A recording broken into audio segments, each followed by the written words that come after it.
you're sick, maybe you're sick. Maybe you're sick, maybe you're sick, maybe you're sick. Maybe you're sick, maybe you're sick, maybe you're sick. Maybe you're sick, maybe you're sick, maybe you're sick. Kevin, please. Maybe you're sick, maybe you're sick, maybe you're sick. Maybe you're sick, maybe you're sick, maybe you're sick. Maybe you're sick. Maybe as ek wabbel en ek concentrate. Maybe gaan die donker wolke bo my weg verdwyn. Maybe is dit net my tyd en ek wil net die bly. Maybe moet ek maar my demons op my eie face. Maybe moet ek maar vir Jesus in die hande kry. Met hom gesels en vir hom vra wat hy beplan met my. Maybe change ek al my ways en word 'n beter mens. Maybe is die maar my laaste song, my laaste vers.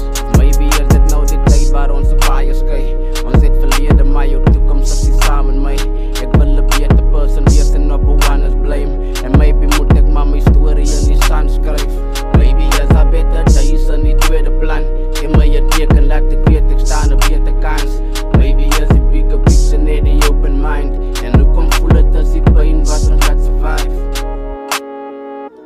Maybe you're sick, maybe you're sick, maybe you're sick. Maybe you're sick, maybe you're sick, maybe you're sick. Maybe you're sick, maybe you're sick, maybe you're sick. Maybe you're sick, maybe you're sick. Maybe you're sick, maybe you're sick, maybe you're sick. Kevin, please. Maybe you're sick, maybe you're sick, maybe you're sick. Maybe you're sick, maybe you're sick, maybe you're sick. Maybe you're sick. Maybe is dit nou die tyd vir celebrate. Die situasie in die ghetto bring dit lyke uit. Minder skole, vele tronke, lucky do beset. Ons verander nie met tyd die ons verander net. Maak jou cirkel met geloof, dit hou die vyand weg. En as jy leef saam met jou naaste, dan loop dinge reg. Maybe moet ek maar my touwe met familie vleg. Soms is die vyand en die duivel in dieselfde bed. Onze kinders raak weg onder onze oor.